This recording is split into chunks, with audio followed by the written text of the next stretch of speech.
GIT की smart class में आप सभी का स्वागत है। और आज की क्लास में हम लोग पढ़ेंगे अकाउंटिंग के बारे में, जिसमें लेसन नंबर 1 आपका दिया है basic concept of financial accounting के बारे में। यानी कि सबसे पहले यहाँ पे इसका इंट्रोडक्शन दिया हुआ है कि accounting is the process of classifying, recording and reporting and enterprises business transaction. Financial accounting is branch of accounting that is primarily concerned with the preparation of financial statement based on the business transaction. Financial accounting is a help determining the result, profit or loss. Financial accounting also help to define the financial position at the end of the period. यानी कि अगर हम इसको हिंदी में समझे तो यहाँ पे दिया हुआ है कि किसी भी इंटरप्राइजेस के बिजनेस लेन देन का वर्गीकरण यहाँ पे बताया जा रहा है। सबसे पहले कि किसी भी इंटरप्राइजेस के बिजनेस के लेन देन का वर्गीकरण, रिकॉर्डिंग और रिपोर्टिंग का प्रोसेस, ये हमारा क्या कहलाता है? अकाउंटिंग कहलाता है। क्या कहलाता है? अकाउंटिंग कहलाता है। और कह रहा है कि फाइनेंशियल अकाउंटिंग की वह ब्रांच है, वह शाखा है जिसका प्राइमरी उद्देश्य उस बिजनेस के फाइनेंशियल लेन देन के आधार पर फाइनेंशियल स्टेटमेंट तैयार करना। यहाँ पे बताया जा रहा है सबसे पहले, कह रहा है कि जिसका प्राइमरी उद्देश्य, मुख्य मतलब इसका प्राइमरी उद्देश्य यही है कि बिजनेस के फाइनेंशियल लेन देन के आधार पर फाइनेंशियल स्टेटमेंट तैयार करना। उसके बाद से यहाँ पे कह रहा है कि फाइनेंशियल अकाउंटिंग के द्वारा हम उस बिजनेस के रिजल्ट यानी कि लाभ और हानि का भी पता लगा सकते हैं। और फिर कह रहा है कि फाइनेंशियल अकाउंटिंग के द्वारा हम अकाउंटिंग अवधि के समाप्त होने पर उसकी वित्तीय स्थिति का भी पता लगा सकते हैं। जैसे यहाँ पे सबसे पहले फाइनेंशियल अकाउंटिंग के बारे में बताया जा रहा है। और जैसे क्या होता है कि किसी भी बिजनेस का एक फाइनेंशियल ईयर होता है। समझ में आ रहा है ना? किसी भी बिजनेस का एक फाइनेंशियल ईयर होता है। तो जैसे कि इस समय अगर आपसे कोई पूछेगा इस समय कौन सा फाइनेंशियल ईयर चल रहा है, तो आप बता सकते हैं कि 23-24 फाइनेंशियल ईयर चल रहा है। फाइनेंशियल ईयर हमारा स्टार्ट होता है कब? 1 अप्रैल। 1 अप्रैल को स्टार्ट होता है और 31 मार्च को क्या होता है? एंड होता है। 1 अप्रैल को स्टार्ट होता है और 31 मार्च को खत्म होता है। तो मान के चलिए कि 1 अप्रैल 2023 को हमारा जो है फाइनेंशियल ईयर स्टार्ट हुआ था और 31 मार्च 2024 को हमारा फाइनेंशियल ईयर एंड होगा। तो जैसे कि हम अपनी जो भी बिजनेस हम स्टार्ट करते हैं वो फाइनेंशियल ईयर के ही अंतर्गत करते हैं, क्योंकि ये फाइनेंशियल ईयर हमारे बिजनेस के लिए बहुत ज्यादा क्या होता है? उपयोगी होता है। जैसे कि आपने देखा होगा स्कूलों में पहले जो है, स्कूलों में पहले एडमिशन लिया जाता था जुलाई सत्र से, लेकिन अब सारे स्कूलों में एडमिशन स्टार्ट हुआ है आपका अप्रैल सत्र से, क्योंकि अप्रैल को ही एक फाइनेंशियल ईयर, मतलब जो फाइनेंशियल ईयर आपका स्टार्ट होता है वो 1 अप्रैल का ही डेट है। 1 अप्रैल से 31 मार्च का जो समय होता है उसको हम एक फाइनेंशियल ईयर बोल सकते हैं। ठीक है, यानी कि अगर हम बिजनेस में अगर हम देखें तो हमारा बिजनेस 1 अप्रैल को स्टार्ट होता है और 31 मार्च को जाकर के हमारा बिजनेस क्या होता है? एंड होता है। जो 31 मार्च को हम ये अपनी जांच करते हैं कि हमारे बिजनेस में प्रॉफिट हुआ है कि लॉस हुआ, वो भी किसके माध्यम से? तो एक स्टेटमेंट के माध्यम से ये प्राप्त करते हैं, ये जानकारी प्राप्त करते हैं कि हमारे बिजनेस में प्रॉफिट हुआ है कि लॉस हुआ। वही बातें इसमें बताया जा रहा है कि किसी इंटरप्राइजेज के बिजनेस के लेन देन के वर्गीकरण, अगर कोई ऐसा बिजनेस है या कोई ऐसा इंटरप्राइजेज है जिसके जो लेन देन का हम वर्गीकरण करते हैं और प्लस रिकॉर्डिंग, और उसको रिकॉर्ड भी करते हैं, और कह रहा है कि जो हम रिपोर्ट करते हैं, इस पूरे प्रोसेस को हम अकाउंटिंग कहते हैं। क्या कहते हैं? अकाउंटिंग कहते हैं। और फिर यहाँ पे लिखा हुआ है कि फाइनेंशियल अकाउंट की वह ब्रांच है, वह शाखा है, कह रहा है कि जिसका प्राइमरी उद्देश्य उस बिजनेस के फाइनेंशियल लेन देन के आधार पर फाइनेंशियल स्टेटमेंट तैयार करना। मतलब हमारे बिजनेस में 1 अप्रैल से लेकर के और 31 मार्च तक क्या क्या ट्रांजेक्शन हुआ, उसके आधार पे हम एक स्टेटमेंट अपना तैयार करते हैं। उसी आधार पे अपने बिजनेस के फाइनेंशियल ईयर के आधार पे एक स्टेटमेंट हम तैयार करते हैं। और फिर कह रहा है उस बिजनेस के लेन देन के आधार पे फाइनेंशियल स्टेटमेंट तैयार करना है, और फाइनेंशियल अकाउंटिंग के द्वारा हम उस बिजनेस के रिजल्ट यानी कि लाभ और हानि का भी पता लगा सकते हैं। मतलब 1 अप्रैल को आपने बिजनेस स्टार्ट किया और 31 मार्च को आपने बिजनेस को क्लोज किया, तो लास्ट में जब आप स्टेटमेंट तैयार करते हैं तो इससे आपको यही निकल करके आता है कि आपके बिजनेस में प्रॉफिट हुआ है कि लॉस हुआ। समझ में आ रहा है ना? इसके बाद से यहाँ पे लिखा भी है, कह रहा है कि फाइनेंशियल अकाउंटिंग के द्वारा हम अकाउंटिंग अवधि के समाप्त होने पर उसकी वित्तीय स्थिति का भी पता लगा सकते हैं। मतलब अगर जैसे ही हमारा फाइनेंशियल ईयर एंड होता है तो एक स्टेटमेंट के जरिए, और हम जब फाइनेंशियल ईयर एंड होता है, जब समाप्त होता है, जब समयावधि समाप्त होती है, तो उस केस में हम ये पता लगा सकते हैं कि हमारी वित्तीय स्थिति क्या है, हमारी फाइनेंशियल पोजीशन क्या है। यहां तक किसी को कोई प्रॉब्लम? अब चलिए, इसके बाद से यहाँ पे दिया हुआ है ऑब्जेक्टिव ऑफ फाइनेंशियल अकाउंटिंग, यानी कि फाइनेंशियल अकाउंटिंग की कौन कौन सी विशेषताएं हैं, फाइनेंशियल अकाउंटिंग की कौन कौन सी विशेषताएं हैं। तो देखिए, इसमें सबसे पहले दिया हुआ है पहला पॉइंट, जो बहुत इंपॉर्टेंट पॉइंट है, कह रहा है कि किसी भी अकाउंटिंग पीरियड में होने वाले प्रॉफिट या लॉस को निर्धारित करना। हमारी जो है फाइनेंशियल अकाउंटिंग की सबसे पहली जो विशेषताएं हैं, वो इसमें बताया जा रहा है कि अकाउंटिंग पीरियड में होने वाले प्रॉफिट या लॉस को निर्धारित करना। मतलब एक अकाउंटिंग पीरियड में, एक फाइनेंशियल अकाउंटिंग में हम ये जांच सकते हैं, अकाउंटिंग पीरियड में हम ये जांच सकते हैं कि हमारे बिजनेस में प्रॉफिट हुआ है कि लॉस हुआ है। ये हमारे अकाउंटिंग ऑब्जेक्टिव का पहला क्या होता है, पहला ऑब्जेक्टिव होता है फाइनेंशियल अकाउंटिंग। और सेकंड क्या लिखा है, तो कह रहा है कि अकाउंटिंग पीरियड के समाप्त होने पर बिजनेस की फाइनेंशियल पोजीशन का पता लगाना, वित्तीय स्थिति का पता लगाना। कब? जब फाइनेंशियल ईयर हमारा खत्म होता है तब। कब खत्म होता है फाइनेंशियल ईयर? 31 मार्च को हमारा फाइनेंशियल ईयर खत्म होता है। तब हम ये जांच सकते हैं कि हमारे बिजनेस में जैसे कि फाइनेंशियल पोजीशन क्या है, यानी कि वित्तीय स्थिति हमारे बिजनेस का क्या, हम आसानी तरीके से इसको हम क्या कर सकते हैं, पता लगा सकते हैं। और तीसरा जो पॉइंट दिया है, यहां पे कहा जा रहा है कि किसी भी बिजनेस के ऑनर, इन्वेस्टर, एम्प्लॉय, गवर्नमेंट या दूसरी इंटरेस्टेड पार्टी की जरूरत के अनुसार फाइनेंशियल इंफॉर्मेशन या रिपोर्ट तैयार करना। कह रहा है कि किसी भी बिजनेस के ऑनर, ऑनर का मतलब बिजनेस का मालिक, बिजनेस का स्वामी, बिजनेस का प्रोप्राइटर, उसको हम ऑनर बोल सकते हैं। कह रहे कि किसी भी बिजनेस के जो मालिक हैं, इन्वेस्टर हैं, एम्प्लॉय हैं, या दूसरी भी ऐसी इंटरेस्टेड पार्टियां हैं, उसकी जरूरत के अनुसार हम फाइनेंशियल इंफॉर्मेशन, इनकी रिपोर्ट अपना तैयार करते हैं। क्योंकि जब तक हमको रिपोर्ट नहीं मिलेगा, जब तक हम एक रिपोर्ट नहीं जनरेट करेंगे, जब तक हम एक रिपोर्ट नहीं बनाएंगे, तब तक हमको अपने बिजनेस के बारे में कुछ पता नहीं चल पाएगा। और चौथा पॉइंट आपका, सॉरी, इसके बाद से आपका आता है advantage of financial accounting. Advantage का मतलब होता है लाभ, यानी कि फाइनेंशियल अकाउंटिंग के कौन कौन से लाभ होते हैं। तो देखिए, इसमें जो है फाइनेंशियल अकाउंटिंग के टोटल यहाँ पे 6 एडवांटेज दिया गया है, जिसमें पहला लिखा है रिकॉर्ड द बिजनेस ट्रांजेक्शन। इसका पहला लाभ ये है कि हम अपनी बिजनेस के ट्रांजेक्शन को क्या करते हैं, रिकॉर्ड करते हैं। किसमें? अकाउंटिंग। पहला यहाँ पे लाभ यहाँ पे बताया जा रहा है कि रिकॉर्ड द बिजनेस ट्रांजेक्शन, अपनी बिजनेस की ट्रांजेक्शन को हम रिकॉर्ड करते हैं। और सेकंड लिखा हुआ है डिटर्मिनेशन ऑफ प्रॉफिट और लॉस। डिटर्मिनेशन का मतलब होता है निर्धारण करते हैं, किसका? प्रॉफिट या लॉस का। हम अपने बिजनेस में प्रॉफिट और लॉस का क्या करते हैं, निर्धारण भी करते हैं। अरे दो ही ऑप्शन है, या तो आपके बिजनेस में प्रॉफिट हुआ होगा या तो आपके बिजनेस में लॉस हुआ होगा। इसका भी निर्धारण हम आसानी तरीके से फाइनेंशियल अकाउंटिंग में ही कर पाते हैं।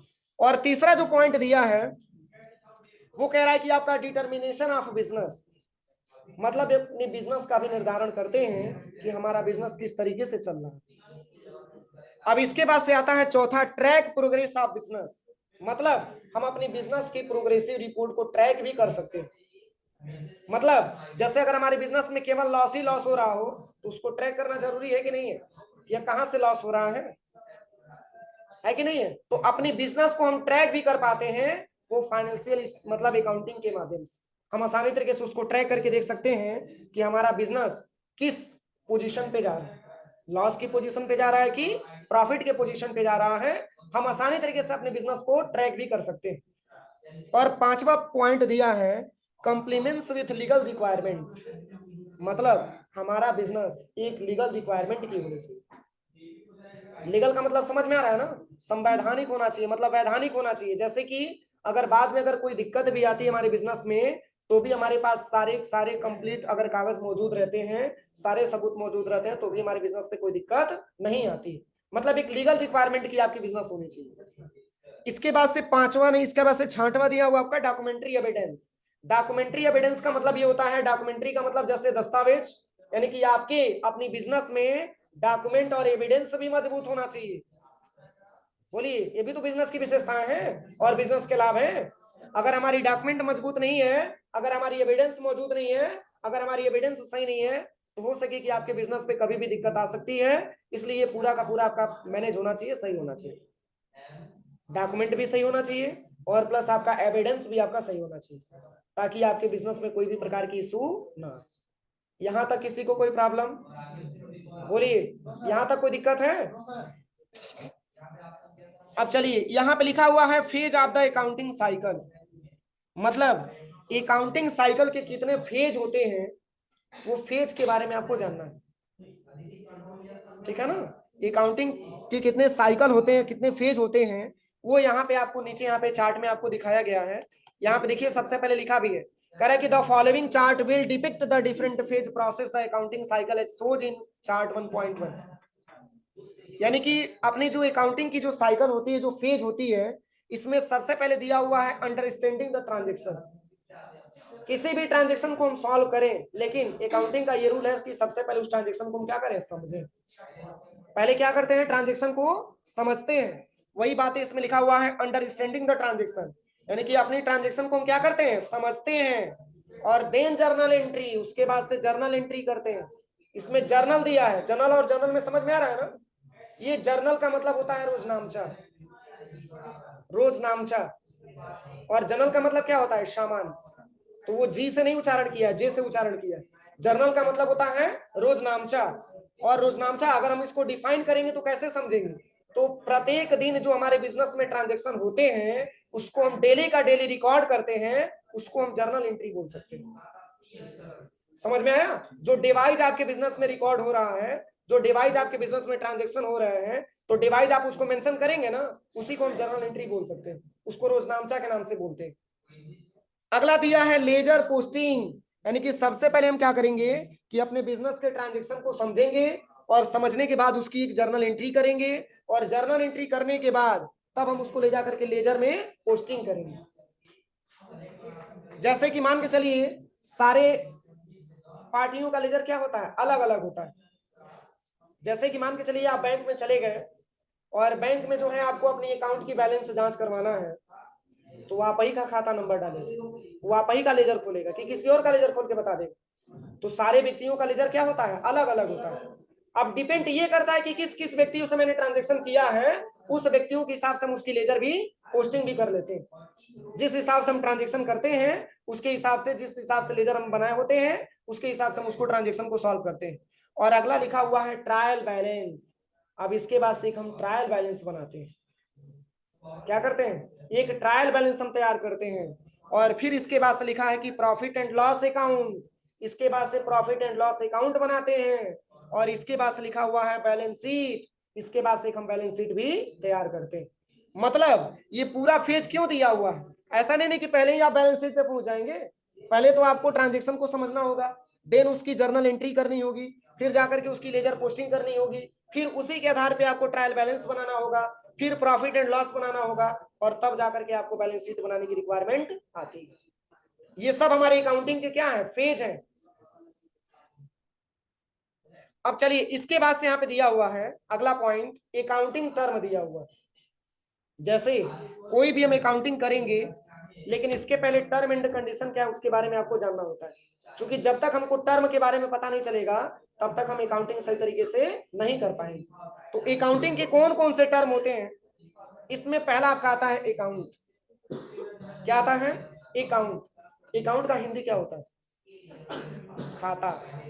अकाउंट का मतलब खाता। अब देखिए, इसमें बताया जा रहा है कि अकाउंट किसी बिजनेस के ट्रांजैक्शन का एक ऐसा स्टेटमेंट है जिसका प्रभाव किसी भी पार्टिकुलर एसेट्स, लायबिलिटी, एक्सपेंस या इनकम पर पड़ता है। यहाँ पे सबसे पहले आपको बताया जा रहा है कि अकाउंटिंग किसी बिजनेस के ट्रांजैक्शन का एक ऐसा स्टेटमेंट है जिसका प्रभाव किस पे पड़ता है, पार्टिकुलर यानी कि विशेष रूप से आपके एसेट्स पे पड़ता है, आपके लायबिलिटी पे पड़ता है, आपके एक्सपेंस पे पड़ता है, और आपके इनकम पे पड़ता है। और बिजनेस के लिए चारों जरूरी है, क्या क्या, assets plus liability plus expense plus income. एक अपनी बिजनेस अगर आप स्टार्ट करते हैं तो इन चारों चीजों की रिक्वायरमेंट आती है। इसलिए कह रहा है कि जिसका सीधा सीधा प्रभाव, विशेष रूप से प्रभाव हमारे एसेट्स पे भी पड़ता है, लायबिलिटी पे भी पड़ता है, एक्सपेंस पे भी पड़ता है, और इनकम पर भी पड़ता है। तो जैसे यहाँ पे एग्जांपल भी दिया हुआ है कि जैसे कैश अकाउंट, क्या दिया है, कैश अकाउंट। कैश अकाउंट का मतलब ये होता है कि जैसे कैश का जो अकाउंट होता है, तो कैश की बात आ रही है ना, तो कैश एक प्रकार का एसेट्स हो जाएगा। क्या हो जाएगा? एसेट्स हो जाएगा। अगला दिया हुआ है बैंक अकाउंट। क्या दिया है? बैंक अकाउंट, यानी कि बैंक अकाउंट भी हो जाएगा। ये भी एक प्रकार का हमारा क्या है, जैसे पर्सनल अकाउंट के अंतर्गत आता है बैंक अकाउंट, जिसका सीधा सीधा असर अगर देखा जाए, सीधा सीधा प्रभाव अगर देखा जाए, तो एसेट्स पे पड़ता है, लाइबिलिटी पे पड़ता है, एक्सपेंस पे पड़ता है और इनकम पे पड़ता है। जिसमें एसेट्स का मतलब होता है संपत्ति। क्या होता है? संपत्ति। और लाइबिलिटी का मतलब होता है दायित्व, और एक्सपेंस का मतलब होता है खर्च, और इनकम का मतलब होता है आमदनी, इनकम। तो जैसे एसेट्स का मतलब क्या होता है? संपत्ति। मैंने अभी आपको बताया। क्या बिजनेस के लिए एसेट्स का होना जरूरी है कि नहीं? बोलिए, बगैर संपत्ति का बिजनेस कर सकते हैं? नहीं कर सकते। तो इसके लिए एसेट्स का होना जरूरी है। और एसेट्स होता क्या है? तो वे सभी अस्थाई या अस्थाई वस्तुएं जो हमारी बिजनेस को चलाने में मदद करती, वो हमारे लिए एसेट्स कहलाती। ठीक है। और लाइबिलिटी क्या होगा? तो लाइबिलिटी का मतलब होता है उधार का पैसा, बकाया राशि। वो कर्ज होता है एक प्रकार का, लाइबिलिटी। जैसे कि मान के चलिए कि हम बिजनेस में जो है, हम अपना बिजनेस ओपनिंग किया मैंने, और अपनी बिजनेस में मैंने 4,000 रुपए का सामान ला करके मैंने रखा। तो अपनी सप्लायर से मैंने 4,000 रुपए का सामान खरीदने गया था, तो मात्र मैंने 2,000 रुपया पैसा दिया, और 2,000 बोला कि ऐसा है कि फिर बाद में आएंगे तो हम आपको पेमेंट कर देंगे। तो वो 2,000 रुपया हमारे ऊपर क्या हो जाएगा? लाइबिलिटी हो जाएगा, वो कर्ज हो जाएगा। वो पैसा आपको देना ही देना होता है। समझ में आया? अगला दिया है आपका एक्सपेंस, और एक्सपेंस का मतलब होता है खर्चा। क्या हमारे बिजनेस में खर्च की आवश्यकता नहीं आती है? क्या अपने बिजनेस में सैलरी देंगे स्टाफ को, बिजली का बिल देंगे, प्लस रेंट पेड करेंगे, प्लस एडवर्टाइजमेंट करवाएंगे, प्लस वेजेस देंगे? ये सब हमारे बिजनेस के एक्सपेंस हो जाते हैं। और इनकम का मतलब जो आपकी आमदनी हो रही है, तो उसी को इनकम बोलेंगे ना। ये सीधा सीधा असर इन चारों ऑप्शनों पे पड़ता है, और विशेष रूप से एसेट्स, लायबिलिटी, एक्सपेंस या इनकम पर पड़ता है। अब चलिए, बिजनेस क्या होता है? बिजनेस, बिजनेस को हिंदी में बोला जाता है व्यापार। बिजनेस का हिंदी व्यापार होता है। और यहाँ पे बताया जा रहा है सबसे पहले कि लाभ कमाने के उद्देश्य से किया गया कोई भी कार्य, यहाँ पे बताया जा रहा है कि लाभ कमाने के उद्देश्य से किया गया कार्य ही आपका बिजनेस कहलाता है, व्यापार कहलाता है। और कह रहा है कि बिजनेस को मुख्य रूप से 3 भागों में बांटा गया है: ट्रेडिंग, मैन्युफैक्चरिंग एंड सर्विसेज। ये 3 प्रकार के बिजनेस होते हैं। यहाँ पे इंट्रोडक्शन में बताया जा रहा है कि लाभ कमाने के उद्देश्य से किया गया कार्य ही आपका बिजनेस कहलाता है। कोई ऐसा काम आप कर रहे हैं जिससे कि आपकी प्रॉफिट हो रही है, आपकी इनकम हो रही है, वही आपके लिए क्या है? बिजनेस। और बिजनेस को 3 भागों में बांटा गया। देखिए, कह रहा है कि बिजनेस को मुख्य रूप से 3 भागों में बांटा गया। एक है आपका ट्रेडिंग बिजनेस, एक है आपका मैन्युफैक्चरिंग बिजनेस, और एक है आपका सर्विसेज की बिजनेस। तो किस प्रकार के बिजनेस को हम ट्रेडिंग बिजनेस बोल सकते हैं? जैसे कोई ऐसे प्रोडक्ट से आप बिजनेस कर रहे हैं जिसको आप खुद तैयार नहीं कर रहे हैं, कहीं से खरीद के लेके आ रहे हैं, कहीं से खरीद के लेके आ रहे हैं। जैसे कि मान के चलिए कि आपने जो है अपना व्यवसाय स्टार्ट किया, आपने बिजनेस स्टार्ट किया कि आपको अपने बिजनेस में आपको लैपटॉप सेल करना, आपको लैपटॉप सेल करना। उस लैपटॉप को आप मैन्युफैक्चर नहीं कर रहे हैं, तैयार नहीं कर रहे हैं, वो कहीं होलसेलर से आप खरीद के लेके आ रहे हैं और तब जाकर के आप उसको बेच रहे हैं। तो ऐसे बिजनेस को हम बोलते हैं ट्रेडिंग बिजनेस। कौन सा बिजनेस? Trading business. या फिर मान के चलिए कि आपने ट्रैक्टर का एजेंसी खोल दिया, तो ट्रैक्टर का एजेंसी आपने खोल दिया, तो ट्रैक्टर को बना नहीं रहे हैं, आप कहीं से खरीद के लेके आ रहे हैं किसी होलसेलर से, और तब जाकर के अपने कस्टमर को आप बेच रहे हैं। ऐसे बिजनेस को हम ट्रेडिंग बिजनेस बोलते हैं। तो ऐसे बहुत सारे एग्जांपल हो सकता है ना। अगला आता है आपका कौन सा बिजनेस? Manufacturing business. अब मैन्युफैक्चरिंग का मतलब होता है कि खुद तैयार कर रहे हैं तब जाकर के आप बेच रहे हैं। जैसे कि आप लैपटॉप आप बेच रहे हैं, लेकिन कब? तो आप उसको खुद तैयार कर रहे हैं, हर एक मटेरियल ला करके, छोटे छोटे जितने भी आपके जो भी पार्ट हैं या जितने भी रॉ मटेरियल हैं, उन सबको खरीद करके लेके आकर के, और लैपटॉप आप खुद बना रहे हैं, और मैन्युफैक्चर करने के बाद तब उसको तैयार करने के बाद आप सेल कर रहे हैं। तो ऐसे बिजनेस को मैन्युफैक्चरिंग बिजनेस बोला जाता है। और आपका तीसरा आता है सर्विसेज की बिजनेस। सर्विस में कोई गुड्स तो मिलता नहीं है, एक प्रकार की सेवाएं होती हैं। जैसे एज ए टीचर आपको एक सर्विस दिया जा रहा है, आपने यूट्यूब पे देखा होगा बहुत सारा ऐड वगैरह आता है, आपने देखा है ना, बहुत सारा ऐड आता है। क्या वो ऐड फ्री में मिलता है? उस ऐड का भी क्या होता है? पैसा दिया जाता है। वो तब जाकर के ऐड आपका आता है। तो वो जो ऐड करने का काम करता है, वो जो ऐड बताने का काम करता है, जो प्रचार प्रसार करता है, जैसे मान के चलिए कि कोई एक्टर हो गया, तो उस एक्टर को कंपनी क्या करती है, पैसा देती है, तब जाकर के वो क्या करता है, अपनी बिजनेस के बारे में, किसी भी प्रोडक्ट के बारे में लोगों के सामने वो रिप्रेजेंट करता है। ऐसे ही जैसे बड़े बड़े कंपनियों में आपने देखा होगा कि जैसे जो बड़े बड़े लीडर होते हैं, जो बड़े बड़े मतलब वर्ग के आदमी होते हैं, वो क्या करते हैं, जैसे अगर उनको बोलने की कैपेसिटी है और 10 लोगों के बीच में अच्छे से मोटिवेशनल अगर उनको आता है, तो वो जा करके 1 घंटा 2 घंटा अपना मोटिवेशनल करके आते हैं, तो उसके लिए उनको क्या होता है, पैसा मिलता है। तो एक प्रकार की वो सर्विसेज की बिजनेस में आ जाएंगे, मतलब वो भी एक प्रकार का बिजनेस है, लेकिन हम उसको सर्विसेज की बिजनेस में बोलेंगे, उसको हम ट्रेडिंग मैन्युफैक्चरिंग नहीं बोल सकते। तीनों में अंतर समझ में आया? किसी को कोई दिक्कत? बोल नहीं रहे हो आप लोग, क्यों? अगला क्या आता है, प्रोप्राइटर। इसमें प्रोप्राइटर का स्पेलिंग थोड़ा सा मिसमैच है। प्रोप्राइटर का मतलब क्या होता है, मालिक। प्रोप्राइटर का मतलब मालिक। कौन मालिक? जो बिजनेस में पैसा लगा रहा है वही तो मालिक है। तो प्रोप्राइटर स्वामी भी उसको बोल सकते हैं, बिजनेस का मालिक भी हो सकता है।